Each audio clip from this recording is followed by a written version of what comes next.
Hey there, Saki here from Saki Tech. In today's video, we will do a full and complete comparison between the iPhone SE and the iPhone 6s. The iPhone 6s was released in September 2015, while the iPhone SE in March 2016. Now, iPhone SE is not the phone to succeed the 6s. It is actually a supercharged version of the iPhone 5s from September 2013. And by supercharged, I mean supercharged. As a matter of fact, the 6s and the SE share a lot of common denominators, but the one big difference is the overall size and a few other important things. In this video, we will do a deep dive and inspect every aspect of these phones and see which one might be the right fit for you or which one is in fact the better phone. Let's start off with the build quality and design. Both of these phones are constructed with aluminum and have a superior feel in your hands. I want to be crystal clear. Whether you hold the iPhone 6s or the iPhone SE in your hands, they will both feel like $1 million. But although the feel is equally amazing, the looks are quite different.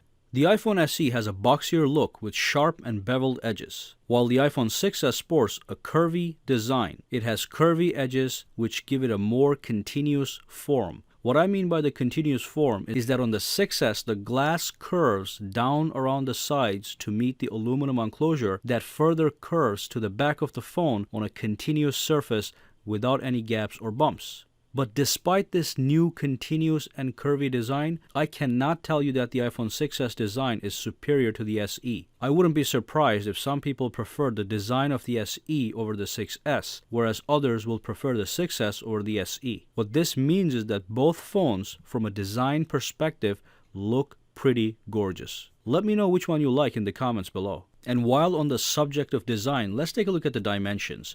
The SE measures 123.8 millimeters in height, 58.6 millimeters wide, and it is 7.6 millimeters thick. It weighs 113 grams. The 6s measures 138.3 millimeters in height, 67.1 millimeters wide, and 7.1 millimeters thick, and it weighs 143 grams. Obviously, the 6s is the bigger phone, but if you notice, 6s is in fact thinner than the SE. That is most likely due to the fact that they had to cram in some powerful internals inside of the SE's considerably smaller frame. And we will talk about these internals in a minute. In any case, the SE is definitely designed for all-day, one-handed use, while the 6s will be asking for double-handed usage every now and then throughout the day. This might be an important category when making a decision: single-handed use versus double-handed use. Let's move on to the processor and memory. Here's one category these phones are identical twins.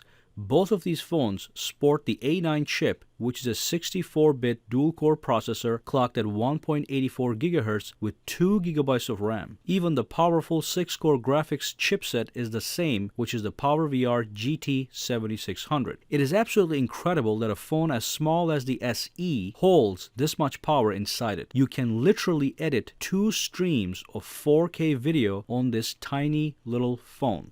Let's do a quick Geekbench benchmark to measure the performance of these phones. So let's run the benchmark on both phones and see what kind of results we get.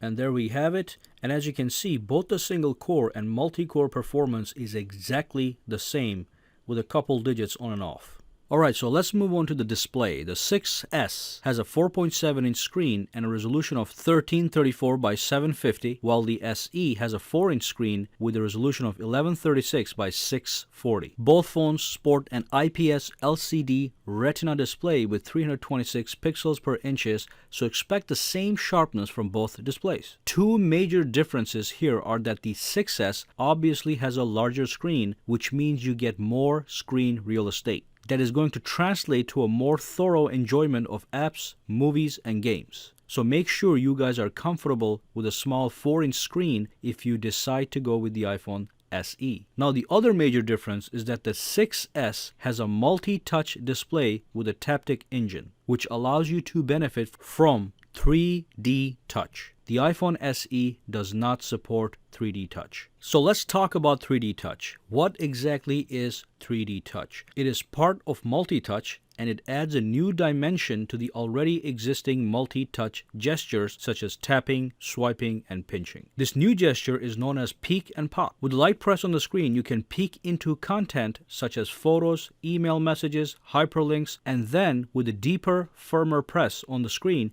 you can pop right into the full content. This is all possible, of course, because the iPhone 6s can sense the amount of pressure you apply on the screen with your fingertips. Again, this is a 6s exclusive feature, so if you in fact are mesmerized by this new technology, you should definitely consider the 6s over the SE. 3D Touch also allows you to perform quick actions. Certain compatible app icons can be touched, which will pop a menu with available quick actions. For instance, you can touch the camera icon, which brings up a quick action menu that allows you to take a selfie or take a photo right from the home screen. It's almost like a right-click button for the iPhone. Of course, there's more you can do, but these are some of the highlights. So yeah, if this is a feature that entices you, stay focused on the iPhone 6s. And let's quickly touch on the software. Both phones run the latest version of iOS, so other than the 3D touch functionality, you will get the same exact experience. Basically, iOS is all about smooth, consistent functionality, great apps for your lifestyle, your work, and fantastic games. So it's all the same. Let's move on to the camera. Here is another category where we have the exact same world-class camera on the rear on both the 6s and the SE. This is a 12 megapixel iSight camera with an aperture of f2.2. It is already known that this is one of the best smartphone cameras on the market. Once again, it's hard to believe that such a small phone like the SE could have a camera this amazing at your fingertips. You will certainly be able to take identically crystal clear, high-resolution pictures with either phone, but you also get to enjoy the amazing video capabilities. We're talking about 4K video at 30 frames per second, 1080p video at 60 frames per second or 30 frames per second with cinematic video stabilization, as well as super slow motion 720p video at 240 frames per second. And of course, you get to do time-lapse videos. Now on the front side, the cameras do differ. The 6s has a 5 megapixel front-facing camera, while the SE has a 1.2 megapixel front-facing camera. A minor difference that I wouldn't worry about too much. The rear camera is what really counts, and they're exactly the same powerful cameras. Let's move on to the battery. So the 6s has a battery capacity of 1715 milliamp hours, while the SE has a battery capacity of 1645 milliamp hours. As you can see, we have similar battery capacity on these phones. However, the SE, due to its smaller screen, will last more than the S6. On average, the 6s lasts you a full day of use on medium use, but the SE will last a full day and a half with medium use. And by medium use, we mean a healthy mixture of browsing the web, watching some YouTube videos perhaps, playing a couple hours of games, and of course, calling and texting. So that's the battery. The SE is going to give you better battery life, period. Fingerprint sensors. Both the 6s and the SE touch to unlock fingerprint sensor that works flawlessly with 99.9% accuracy. You can use the fingerprint security to unlock your phone, sign into various apps, and make purchases, so that's fantastic. Though the fingerprint sensors work flawlessly, the one on the iPhone 6s is actually faster as it is the second generation version, but the iPhone SE will be using the older first gen version. It's not a big deal, but just wanted to let you know. Let's move on to pricing. SE comes in a base 16GB model for $399 or 64GB for $499. The 6s comes in a base model of 16GB as well with a starting price point of $649. You can also get the 64GB for $749 or 128GB storage for $849. Either phone can be acquired in silver, space gray, gold, or rose gold colors. There is no storage expansion, so make sure you buy the right amount of storage since you will be stuck with that capacity for the term of your ownership. Also note that the 6s costs $250 more than the SE. This is a very important point because you basically get the same power and internals for $250 less on a smaller form factor. Alright, so we have looked at everything,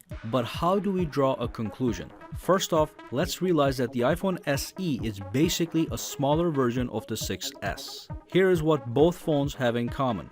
a world-class 12 megapixel rear-facing camera, the same amazing processing power, and same overall software experience. And here are two things the 6S has that the SE doesn't: the 3D touch and a larger screen to enjoy media better. So based on those facts, the question is, do you prefer a smaller screen that promises full single-handed use? Because that's basically the only advantage SE could offer over the 6S, along with a smaller price tag. And as you ask yourself that question, keep in mind that the 6S isn't particularly a huge phone, and you can get away with using just one hand unless you have really small hands. So if the price isn't a big issue, get the 6S. Also remember, if you already use a larger phone, it might be very hard to get used to a smaller 4-inch iPhone SE. So make sure you let me know which phone you chose in the comments below and why. Well, thank you for watching this video. Make sure you subscribe to Saki Tech and give this video a thumbs up. Also follow me on Twitter and Facebook at Saki Tech Online, for which links are in the description below. Have a fantastic day.